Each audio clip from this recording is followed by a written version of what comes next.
Hello, everybody, and welcome. I'm Don Arleth, and welcome to World Talks. It's been a big day in Jeddah, Saudi Arabia on Tuesday. The U.S. and Ukrainian delegations have wrapped up hours of negotiations on how to get to a ceasefire, and it certainly seems like Ukraine has made the most concrete and important first steps. Ukrainians are ready to stop fighting and ready to stop shooting, U.S. Secretary of State said at the press conference after the negotiations. Russia needs to say yes to the offer Ukrainians have made. If they say no, then we know what the impediment to peace is, Rubio added. And now joining me to discuss the potential successes of today and where we still fall short is career U.S. diplomat serving in various roles dealing with the Soviet Union during the Cold War, former Assistant Secretary of State, Special Envoy, and former U.S. Ambassador to Poland, Daniel Fried. Hello, Mr. Ambassador. Great to see you, and thank you for coming on. Thanks for having me. Yes. Now, it seems Ukraine has made some significant first steps, most importantly to agreeing to an immediate 30-day ceasefire. Would you say that the Trump administration must be happy with the talks that took place in Jeddah? I think Ukraine and the U.S. both ought to be happy. That is, the U.S. has now finally lifted the restrictions on military aid and tactical intelligence transfer to Ukraine. The Ukrainians have agreed to support the Trump plan in general and specifically a 30-day ceasefire. What this does is put the onus on the Russians, finally, where it belongs. We could have been here 10 days ago at the Oval Office meeting between Trump and Zelensky, but okay, 10 days later, we are finally back where we should be. Now, this doesn't solve a lot of problems. The next question will be, will Putin agree to a ceasefire, or will, as I find somewhat more likely, come up with a bunch of conditions, caveats, diversions, deflections, and ways to stall? If so, then the Americans have to push back on Russia hard, but one step at a time. Today's result puts us in the right place, which is working with the Ukrainians and beginning to focus on the real problem, and that's Putin's Russia. Exactly. We've all been very nervous over here for several days, of course, since that explosive meeting in the Oval. And now you mentioned that the Russians may come up with various excuses, caveats that they want to impose before any ceasefire is implemented. And Ukraine made a lot of progress by agreeing to this. They were walking into the meeting today only wanting to agree on a ceasefire in the air and at sea. However, they've agreed to this U.S. plan. So if you could elaborate a little bit more on what you expect from the Russians, I'd be very interested. Well, the Russians did not honor the ceasefire, which was the first step of the Minsk Accords. So the Ukrainians have a point. The Russians do not negotiate in good faith unless they are forced to. And the question is, will Putin realize that if he violates the trust of Trump, however misplaced we may think it is, does he realize that if he does that, Trump's reaction may be very harsh? That realization, if Putin has it, may be what drives Putin to accept a ceasefire. I don't think a ceasefire is necessarily bad for Ukraine at all. Both sides need it. The question of any ceasefire that is longer term is, what about security for Ukraine?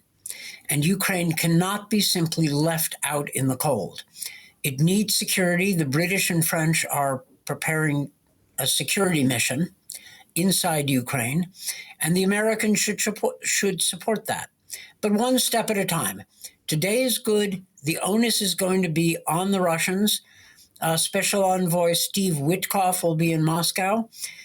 I think Special Envoy Witkoff is smart, but he is not grounded in Russian history and not familiar, as Poles are familiar, with the Russian habit of, let us say, saying things that aren't quite true, deflection, prevarication, maneuvering, stalling for time, changing the subject, all of which we can be confident Putin may try. But if the Russians are serious and agree to a ceasefire, we can then start dealing with the next set of problems. Right. Now, as you mentioned, security guarantees still weren't largely addressed, at least in this presser that we heard afterwards. Probably behind closed doors they were. But showing such goodwill on the Ukrainian side, could the United States potentially provide the backstop that the European coalition of the willing says that they need when talking about peacekeepers being deployed to Ukraine? I hope so. And the Europeans are absolutely right to push for it. From Trump's point of view, this might be a real win. The U.S. gets the Europeans to take the lead on a European security matter.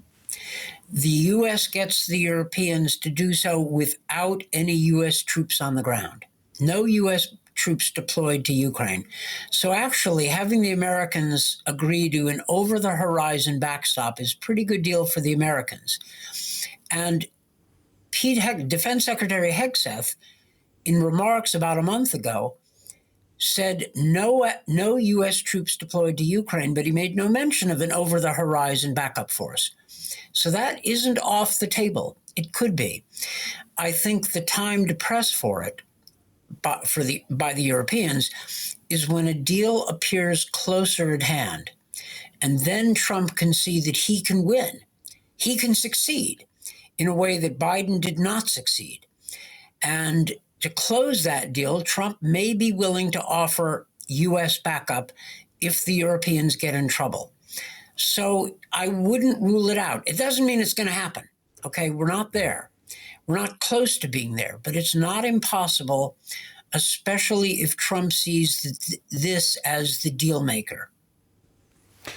Now, the U.S. has been pushing Ukraine to make territorial concessions. And again, we don't know what was talked about today behind closed doors and whether this was discussed. But this will obviously be a major bone of contention in the peace talks. What do you think could potentially be acceptable for Ukraine? I mean, I know that Ukraine wants to make zero territorial concessions. And I know also the ramifications this has for the post-World War II global order and the UN Charter that we all signed up and adhered to. There's a very big difference between Ukraine recognizing the reality that some of their territory is occupied illegally and accepting new borders. Huge difference. It is perfectly reasonable for the Ukrainians to recognize the de facto occupation of their country, but not accept it as permanent. The U.S. has a long, good history of refusing to recognize these territorial aggression. The Stimson Doctrine against Japanese occupation of Manchuria before the Second World War. The Wells Doctrine of not recognizing the Soviet illegal annexation of the Baltic states in 1940. And the Pompeo Doctrine from the first Trump administration of not recognizing illegal Russian annexation of Crimea. So the U.S. would be following a good American tradition plus precedent of the Trump administration if it held the line at de facto recognition only and refused recognizing Russian territorial grab through aggression. And there's nothing that any administration official has said that suggests, so far at least, that we want Ukraine to recognize it in law, de jure. And we haven't pressed the Ukrainians, I don't think, to recognize it de jure. Let's hope we don't. Now, the return of the prisoners of war, the return of the abducted children, those are very also high on priorities for Ukraine, especially entering this ceasefire and again the peace talks. Where do you think that the Russians will fall on that? Is it potential that these two issues get solved during these peace talks? You notice that those issues were, in fact, included in the joint U.S. Ukrainian statement. That's a good thing. My guess is that the Ukrainians pressed for it. So if there is a ceasefire, which is not certain, the Ukrainians and presumably the Americans should press also for exchange of prisoners and return of the kidnapped children. We'll see what Russia does. If they refuse, Trump may decide that it's necessary to put more pressure on Russia. So that the statement has the potential of working out rather well. The statement doesn't say anything much about Ukraine's security, but there's enough good in the statement that it is to be welcomed. Yes. Now, also, it seems for the Russian side, responsibility for the war is probably one of those kind of non-starters because that responsibility lies squarely on their shoulders, and in terms of financial responsibility for the reconstruction of Ukraine. And also, concerning peace talks, do you think that they will have any bearing on the indictment of Vladimir Putin in the ICC? You know, that's a good problem to have. If we get to a real ceasefire that the Russians respect and closer to a settlement, about which I'm reasonably skeptical, then we start talking about a whole bunch of things. But for the moment, I'll take it a step at a time. As for responsibility, don't forget that Europe and the United States collectively are sitting on $280 billion of perfectly good immobilized Russian foreign exchange reserves. That's a degree of leverage. We ought to keep it. We ought to use it. Well, one step at a time. The former U.S. ambassador to Poland, Daniel Fried, thank you very much for joining us and sharing your analysis. We appreciate it. Thank you very much for having me. And that concludes this round of World Talks. Thank you all for joining us, and we'll see you next time. Goodbye.